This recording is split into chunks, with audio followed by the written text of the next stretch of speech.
As I said, my name is Alex Anders, and I'm a romance author. And I would imagine that a lot of you guys might be wondering why it is a romance author, specifically an adult romance author, would be giving a talk on outsourcing. And the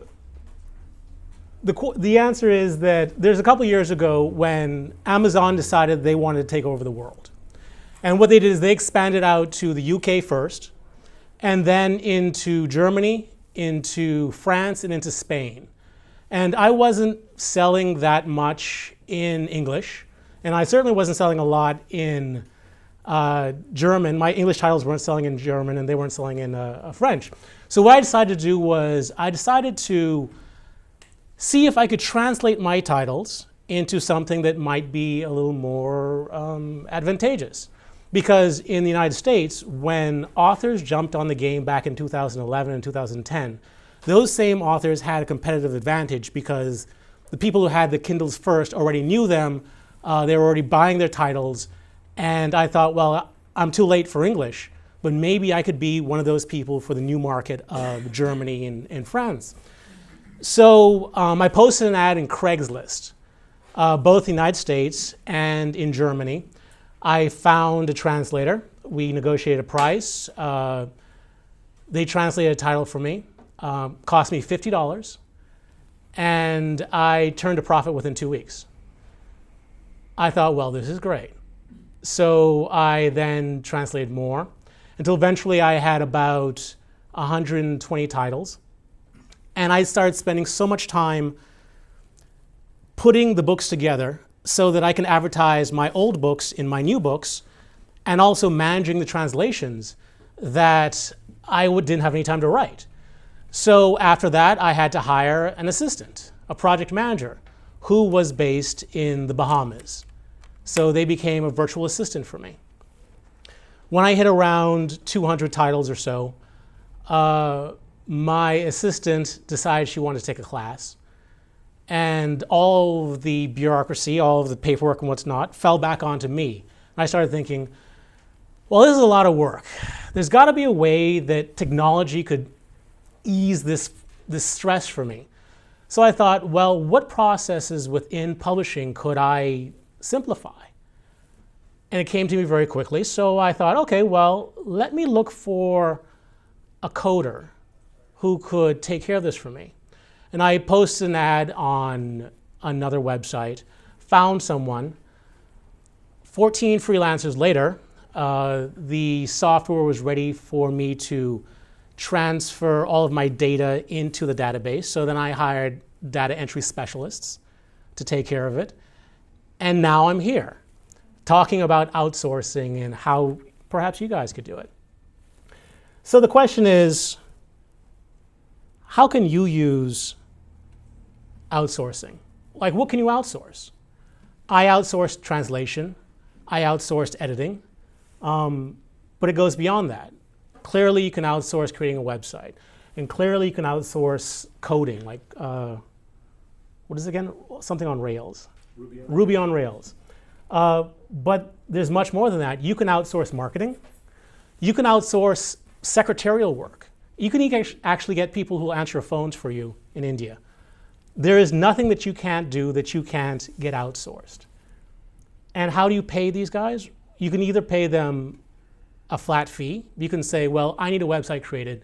My budget is only $300. You post an ad, people respond, you accept or you don't accept it.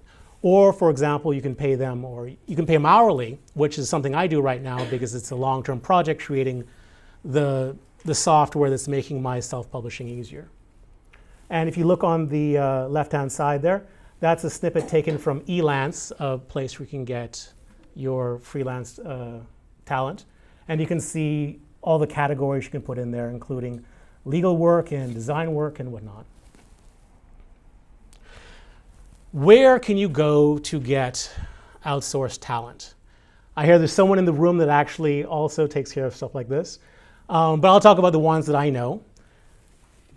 The first one is for techs, actually for everyone, which is Elance. That's where I go basically for everything. I find them very good with tech people. And I find that they have a large mix of people from India, Pakistan, Europe, both Eastern and Western Europe, Russia, everywhere. I find that there's a good mix on the Elance. Guru is another place I find a lot of people. I find that you find a lot of Indians and Pakistanis on Guru, but there's, again, a lot of people. Freelancer is supposedly the #1 site for getting outsourced talent. I've never gotten anyone from there, but I wanted to mention it because apparently they're #1. Creatives, I need to find translators. I need to find editors. I go to Odesk. I'm sure I can find them other places, but Odesk seems to somehow have a lock on it. And also you'll find there's a lot of specialty sites out there that deal specifically with what you're looking for. So let's say that you're looking for someone to write an article on you that you will use for promotion. I think there's somewhere called writers.com, and you can go in there, you can put how much you want to spend, and people will submit for your job. And when it comes time to pay them, it becomes very easy because all these sites hook up to your PayPal account, and you can do one of two things. If you're paying them by the hour, they will set up your account so that at the end of every week, it'll just take money out of your PayPal account to pay these people. Or you can pay them up front with escrow. So the job's $300. Elance says, well, let's take the escrow. They take the money out of your PayPal account, they hold it in escrow, and then when you both agree that the job is complete, they pay the other person. How do you communicate with your freelanced people? Well, each of these sites, the Elances, the Gurus, they all have messaging boards on them where you can, talk to them back and forth. A couple of the other sites have a couple of, cool features. For example, Elance has video conferencing.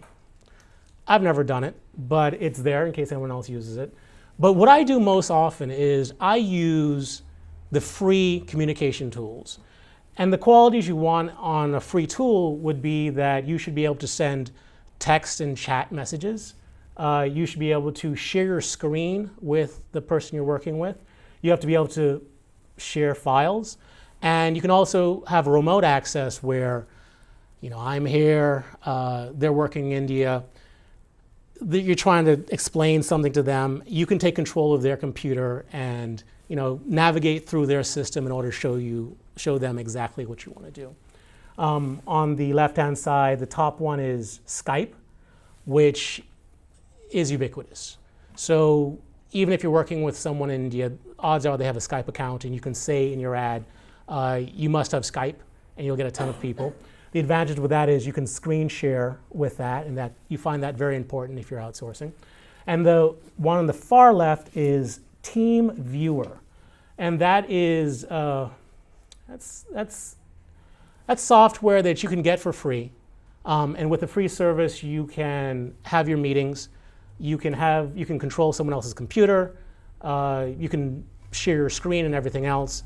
And the advantage is that also has remote access that you can, if your computer is in Venice and you have to go out somewhere, right now I can go and contact my computer, turn it on, and work with it from there. But those are the two tools that I have used and I recommend. How do you consider who to hire? Well, you post a job on one of these sites and you get 30, 40 responses. How do you choose between them? Number one, you never choose the cheapest option. There's a reason why they're the cheapest option. Everyone wants a great deal, but odds are the reason why they are as cheap as they are is because they don't exactly have the skills you're looking for, but they're willing to learn. So they'll pay something very little to do it. Sometimes you can get very inexpensive where there's someone who's new to a site. Ratings are very important on these sites, and they have no ratings, so they will offer a cheaper price for their services. But never go with the cheapest one. I suggest you always request a cover letter. You'll notice that you'll get a lot of copy and pasted responses. And that's because this is how they make their living. There are 50 jobs they see in a day, and they need to make sure they touch each one of them. So they'll copy and paste their response in each one, changing out the name of the job. That is kind of a sign that these people they don't exactly have the skills that you're looking for. Because just like the rest of us, when there's something we want and we see, oh, we're perfect for this, we'll take the time and we'll write it out. So the way you can tell the people that aren't perfect for it is they're using form letters, and the better ones aren't. Reviews. If you take a look on the left-hand side there with Victor S's little snapshot, you'll see in the middle of the page the stars. There are 5 stars, and in the front is number 9. There are 9 reviews for him. And when you're working with freelancers, you have to understand there's a bit of pressure on you to not screw their career. So they will ask you politely, even when the situation goes bad, to write them a good review. But when you look at these reviews, you can see that the pressure was on, but the reviewers might have given 5 stars, but they give little hints within the review of what their experience was like. Like, eventually we got it done and I was happy with the work. And there are always little snippets in there where you can kind of figure out what this talent is like. You still might want to work with them because, you know, everyone has problems. You get that. But just knowing what you're going into is very helpful. Ratings.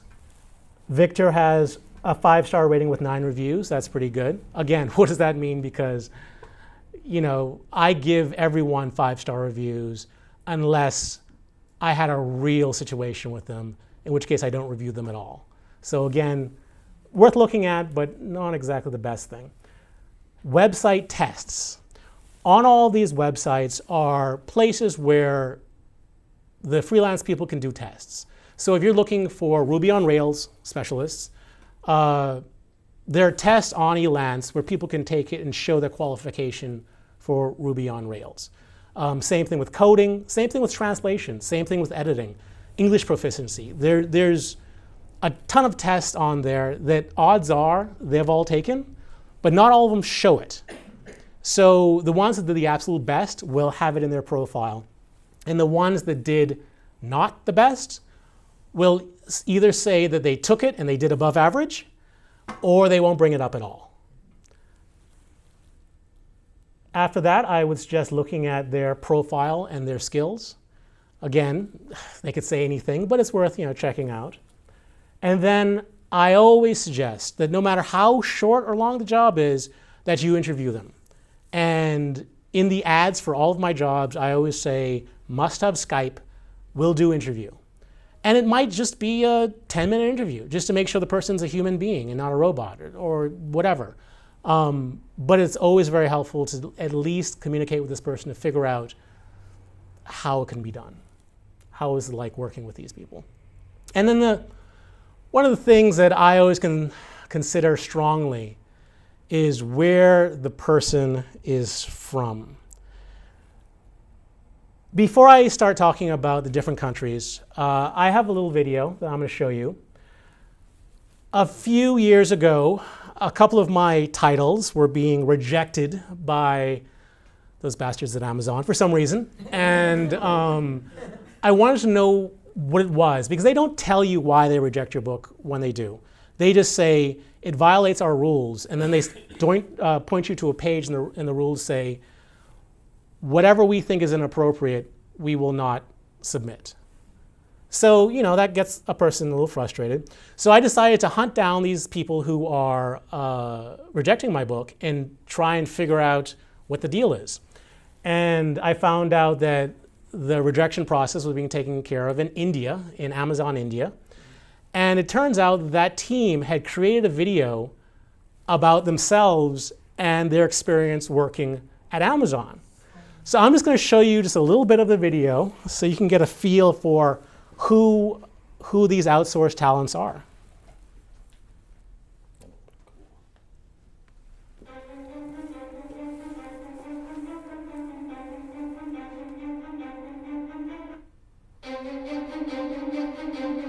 Buffering.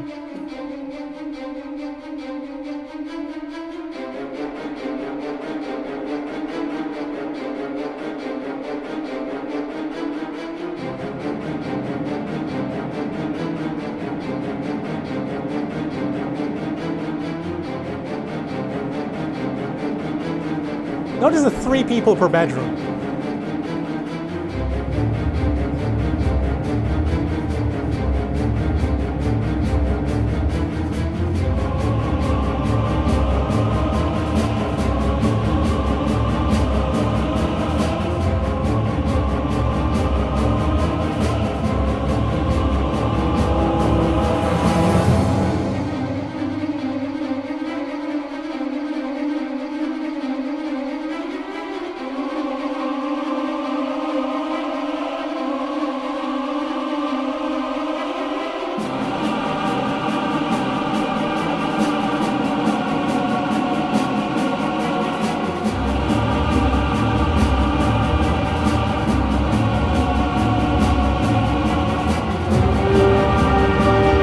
Very dramatic.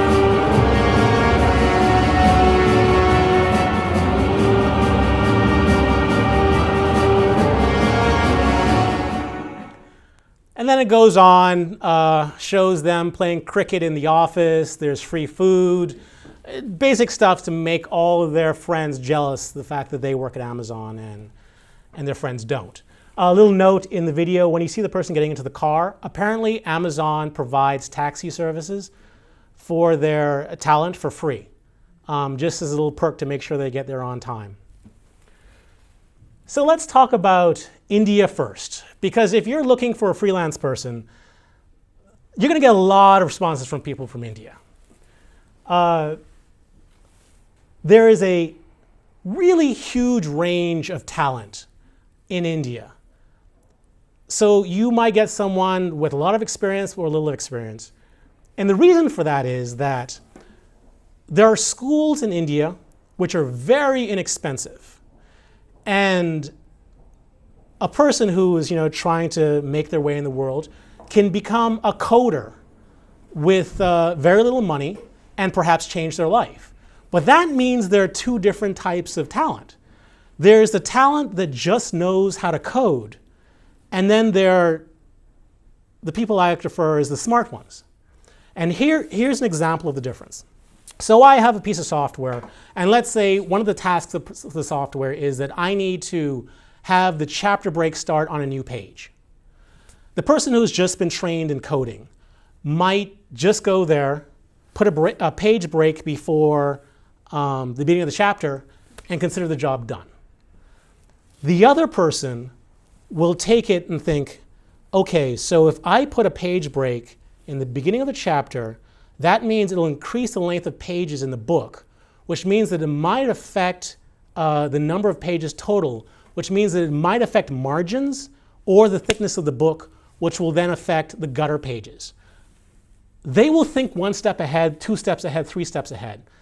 So when you're working with people from India, you have to be aware that there are those who can just code, and there are those that really can do your job excellently. Sometimes either would work, but you have to know the difference, and they're out there. English is a very common language in India. Even the people who grew up speaking Hindi or many of the other languages will speak English. I had a conversation with one of my freelancers just a couple of days ago about how he can't understand half of his coworkers when they're speaking their native tongue, even though they're all speaking a dialect of Hindi. And when you work with Indian talent, it is very hard to find people that don't have very thick accents. But if you work with them enough, you kind of, it's like learning a different language. You start understanding what they're saying. There's a significant difference in holidays. I am constantly working, and then I get an email from my team saying, oh, it's the festival of blah, blah, blah. And they're going to be off for a week or a day or 3 days or whatever else. And you just kind of have to go, okay. When we have festivals here, we don't take the day off, We have parades too, but that's, they work hard, so they deserve the time off. But you have to be aware that they work on a different schedule there. The good thing is they tend to work 6 days a week, and this tends to be the norm. And when you're on long-term assignments, they might get something like the last Saturday of the month off. They have a real need to please in India, which is very beneficial for anyone working with them. They will go a long way to try and make you happy. And there's a little test I like to always apply to the places that the outsourced talents comes from. What's the price of bread in these countries? In America, supposedly, in Los Angeles specifically, the price of a fresh loaf of white bread is apparently $2.45. I haven't paid $2.45 for bread in a long time. But apparently that's what the internet believes it costs for Los Angeles. In India, the cost of bread is 41 cents. So if you have posted a job and someone from India responds to your job and they are posting something that kind of looks like American prices, it means that they're insane because their profit margin is huge. And they're kind of looking at you like a cash machine. They're like, oh, let's see, he's from America. Let's see how much we can get out of this guy, that sort of thing.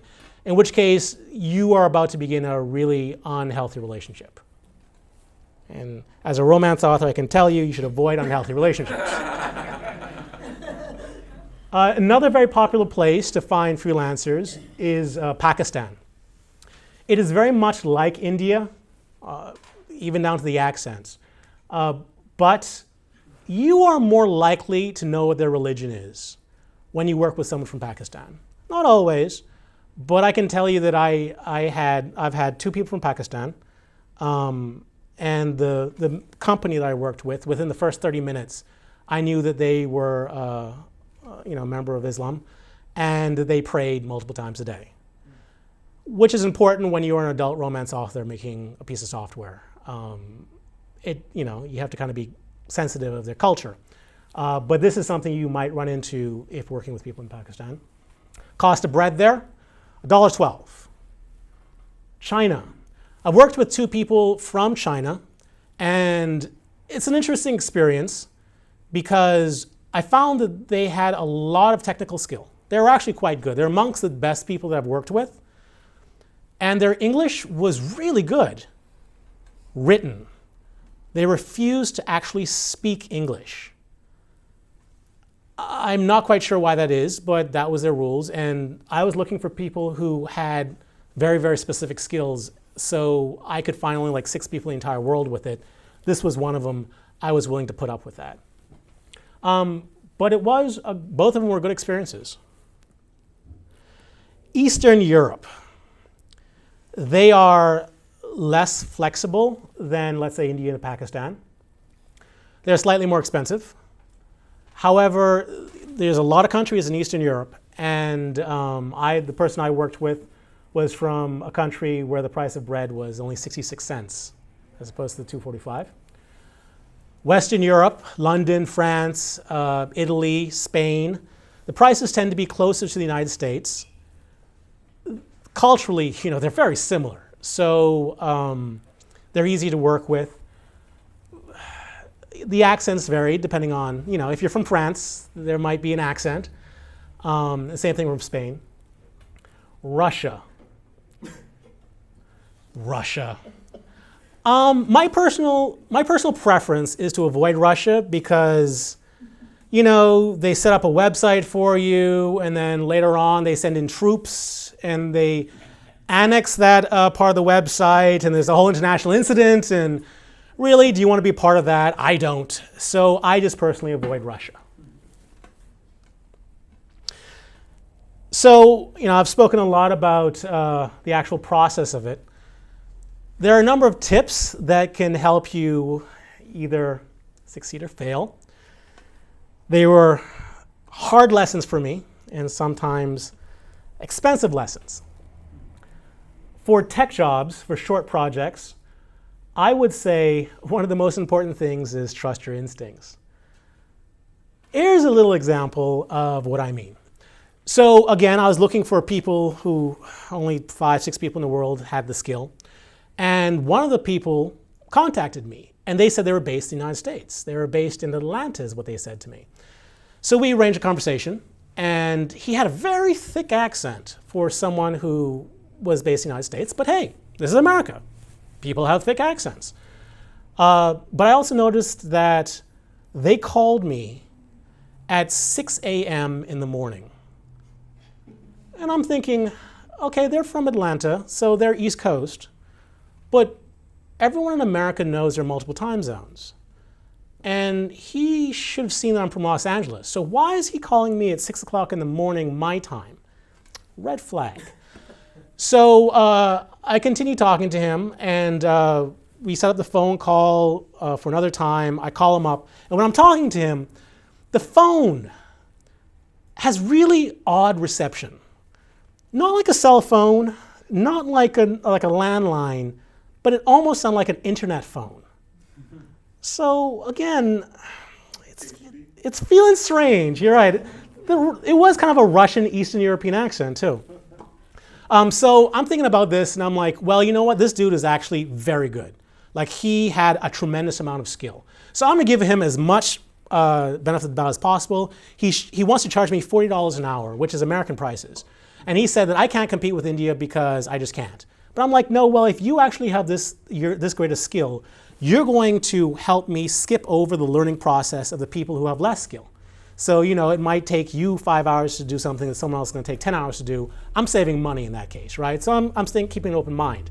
But I need to know this person is who they say they are. So next time I talk to him, I say to him, you know, can I ask you one question before we start working together? He says, sure. I said, what food store do you go to? And he says, what do you mean? I'm like, well, you know, you shop for food. What food store do you go to? Like any of them, just name any of them. He says, Phil's. I'm like, Phil's? The food store is called Phil's?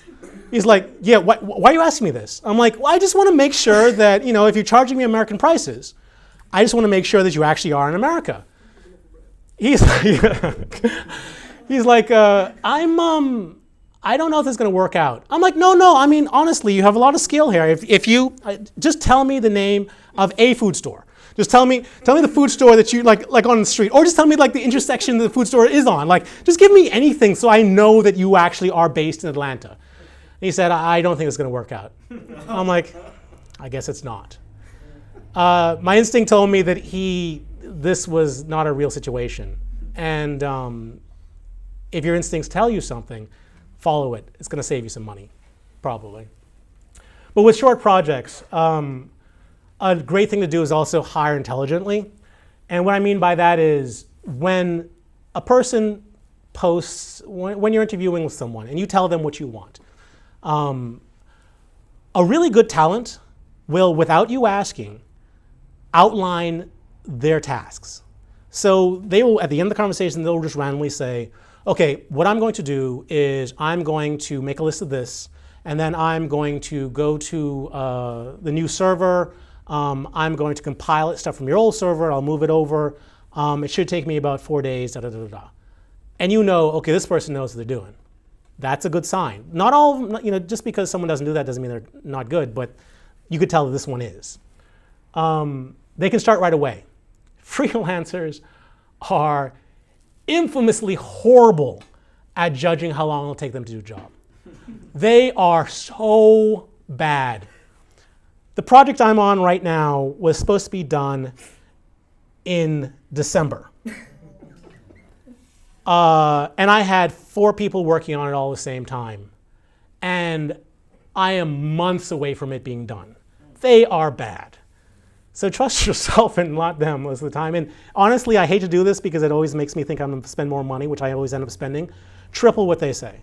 That's actually a real idea of what you'll spend or how long it'll take, unfortunately. But that's working with anyone, not just outsourcers. They will ask to contact you if they have questions. If they don't ask to contact you, odds are it's because they don't exactly have the skill that you're looking for, but Google exists. And they know if they can get you to hire them, they can go to Google and figure this out. But the people who have confidence in their skills, they don't mind if you're contacting them or if they have to contact you. They know what the process is. You know, I have a question I need to be able to ask. But the people who don't know how to do it, they will not want you to contact them until it's done because they need time to figure it out. Longer projects. It helps you if you develop a personal relationship with them.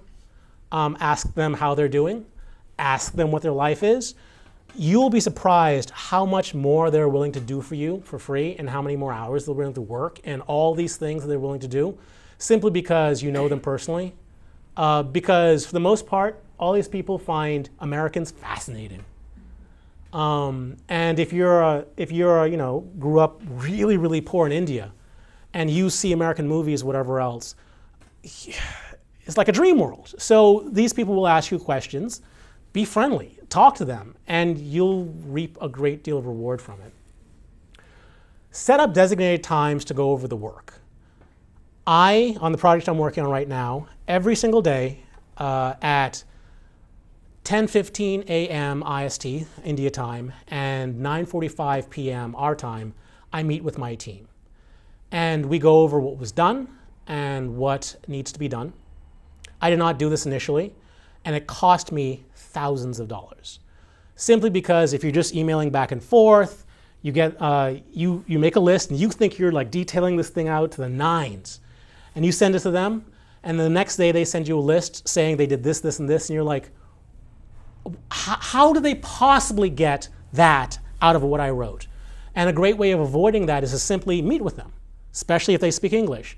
Meet with them where you go over the list of tasks, you make sure they understand it, and when the task is done, you check it with them. I do it every day, and it saves me a ton of money and time. And then finally, set up a way. When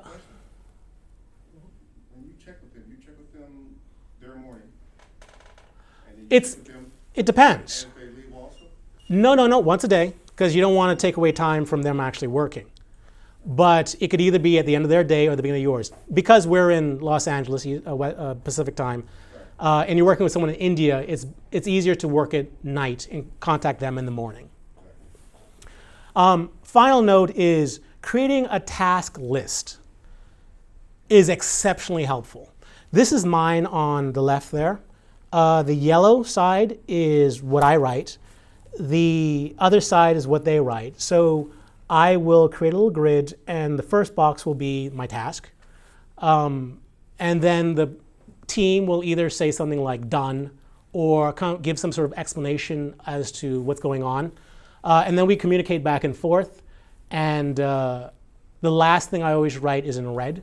So just so I can navigate it to it as quickly as possible. This saves you so much time, A, because all of your notes are in one place, and B, because, well, it's just cleaner. Now, is this a Google Doc or a Live Doc? That's Excel. No, that's Word. That's Microsoft Word. Okay. Yeah, simple saves.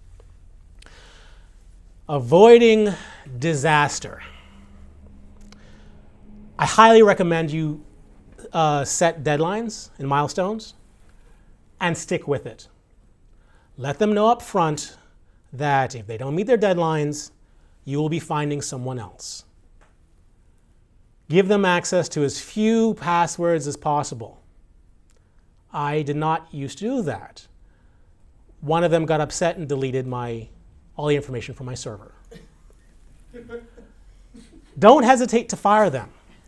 Seriously, don't hesitate to fire them. I'm saying it one more time. Don't hesitate to fire them. But before you fire them, change your passwords.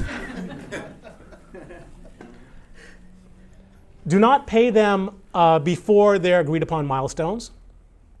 You know, these are small companies, and a lot of them are working with very small margins, profit margins. So money comes in, and it immediately goes out to pay them. So if they are late with delivery, they might have obligations to pay someone, and they're waiting for you to pay them so they could pay this other person. So they might ask you, can you please, as a favor to me, could you please send payment now, and we'll continue working forward? Never, ever, ever, ever do that. That's just causing problems for you. And then don't put your payment into escrow unless they ask you to, because you could get into a situation, and once it goes into escrow, there has to be a mediator. Elance is the mediator, and you run the risk of Elance saying, no, I think they should get part of their money. And why get yourself in that situation if they didn't ask you to set up an escrow? It's just easier that way. So just to kind of sum up, I am going to mention why I started working with outsourcing on this latest project. I went looking for talent, and I much prefer to work with someone in America. I found someone, and the rate was $100 an hour. I could not do the project at $100 an hour. The team I'm working with now charges me $19.76 an hour. If you outsource, frankly speaking, you have a better opportunity to live your dream. Because yes, there are obstacles. Yes, it's still hard either way. But having a reduced price just makes life a little bit easier on you and allows you to try things that you would not have tried otherwise. That's my talk. Wow.